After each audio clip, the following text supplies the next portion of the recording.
ખેડૂતો 19 દિવસ ભૂખ્યા રહ્યા પરંતુ સરકારનું દિલ પીગળ્યું નહીં, પારણા થયા પરંતુ ખેડૂતોનો ગુસ્સો હજુ પણ શાંત થયો નથી।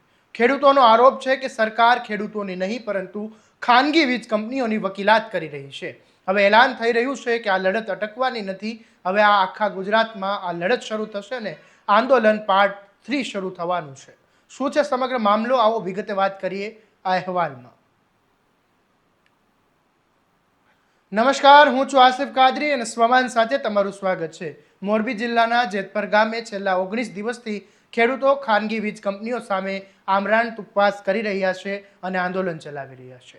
ખેડૂતોની માંગ છે કે ખેતરોમાં ઊભા કરવામાં આવતા વીજ પોલ અને વીજ લાઇન માટે યોગ્ય વ્યાજબી વળતર આપવામાં આવે। લાંબા ઉપવાસના કારણે ખેડૂતોની તબિયત સતત બગડી રહી હતી અને આખરે બગથળા નકલંગ મંદિરના મહંત દામજી ભગત, ગામની દીકરીઓ અને અન્ય ખેડૂત આગેવાનોના હસ્તે ઉપવાસીઓએ પારણા કર્યા હતા। પરંતુ સાથે જ ખેડૂતોએ સ્પષ્ટ કહી રહ્યા છે કે આ લડતનો અંત નથી, આ તો માત્ર બીજા તબક્કાનો અંત છે। આ મામલે નેહુલ અમૃતિયાએ શું કહ્યું એ સાંભળી લો।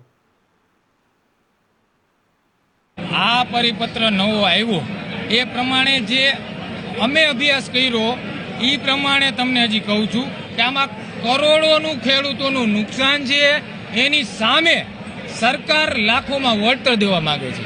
એટલે આ પરિપત્ર ખેડૂત હિતેચ્છી નથી પરંતુ કંપની હિતેચ્છી છે એવું લાગી રહ્યું છે।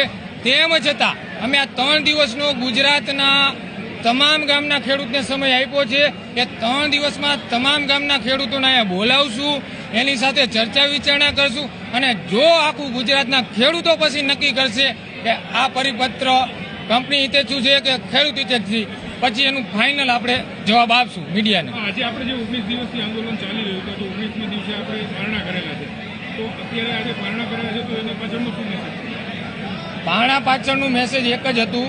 મને પણ હોસ્પિટલાઇઝ કર્યો હતો, ડૉક્ટરે કીધું હતું કે ભાઈ તમારા કિડની અને લીવરમાં હવે સોજો છે, તમારી ઉંમર નાની છે, જો તમે પારણા નહીં કરો, અન્નગ્રહણ નહીં કરો તો ભવિષ્યમાં તમને તકલીફ થશે, બરોબર? એટલે અને બધાય લોકોનો આગ્રહ હતો, અહીંયા મોરબી જિલ્લાના સરપંચો આવેલા તમામ લોકોનો આગ્રહ હતો કે ભાઈ તમે અન્ન ગ્રહણ કરો, અન્ન ગ્રહણ કરીને આગળની તમે લડાઈ લડો, બરોબર? એ વડીલોની બહેનો દીકરી બધાયના કહેવાથી આજે 19 દિવસે કમિટીએ આખું નક્કી કર્યું કે હવે આપણે અન્નનો જે ઉપવાસ હતો એ અહીંયા બંધ કરી છે અને આગળની જે નવી રણનીતિ છે એ ગુજરાતના તમામ ખેડૂતને ભેગા કરી સમજાવી અને બધાના મંતવ્ય લઈ અને એમાંથી શું બેસ્ટ નીકળે એ પ્રમાણેની આખી રણનીતિ આપી। છાવણી જે બીજા રાજ્યોના ખેડૂતોના લોકો આવવાના છે ત્યાં સુધી છાવણી ચાલુ છે। અહીંયા આવી જશે જેનું જે કહેવાય ને માખણ જે નીકળશે આખું એ રજૂ થશે અને પછી નક્કી થશે આગળની રણનીતિ, છાવણી કઈ રીતે ચાલુ રાખવી, ક્યાં રાખવી, કયા સ્થળે લઈ જવું, એ બધું સાથે ભેગા થશું પછી નક્કી થશે। અત્યારે હું કાંઈ નહીં કહી શકું એ બાબત। પાર્ટ 2 પૂર્ણ થાય છે અને પાર્ટ 3 જે આ વ્યૂહરચના નવી બનશે પછીની જાહેરાત થશે। હા, અત્યારે પાર્ટ 2 અહીંયા પૂર્ણ થાય છે, પાર્ટ 3 ની રચના જેતપર છાવણી નહીં સંપૂર્ણ ગુજરાતના ખેડૂત નક્કી કરશે। ખેડૂત આગેવાન નેહુલ અમૃતિયાએ સરકાર પર પ્રહાર કરતા કહ્યું કે સરકાર દ્વારા જાહેર કરાયેલો જે નવો વળતરનો પરિપત્ર છે તે ખેડૂતોના હિતમાં નથી। આ પરિપત્રથી ખાનગી વીજ કંપનીઓને લાભ થશે અને ખેડૂતોનું કરોડો રૂપિયાનું નુકસાન થશે। તેથી જેતપરના ખેડૂતોએ આ પરિપત્રને સંપૂર્ણપણે ફગાવી રહ્યા છે। હવે ખેડૂતોએ આ લડતનો રાજ્યવ્યાપી બનાવવાની તૈયારીમાં છે।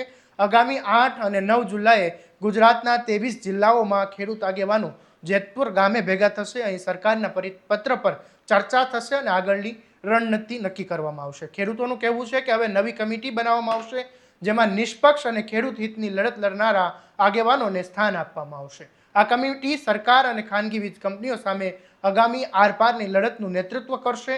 ખેડૂતોનો સ્પષ્ટ સંદેશ છે કે આંદોલન સમેટાયું છે પરંતુ હકની લડાઈ પૂરી થઈ નથી। યોગ્ય વળતર નહીં મળે ત્યાં સુધી અવાજ દબાશે નહીં। આવા દરેક અપડેટ માટે તમારા સ્વમાનને ફોલો કરવાનું અને આ વિડીયોને વધુમાં વધુ શેર કરવાનું ભૂલતા નહીં। નમસ્કાર।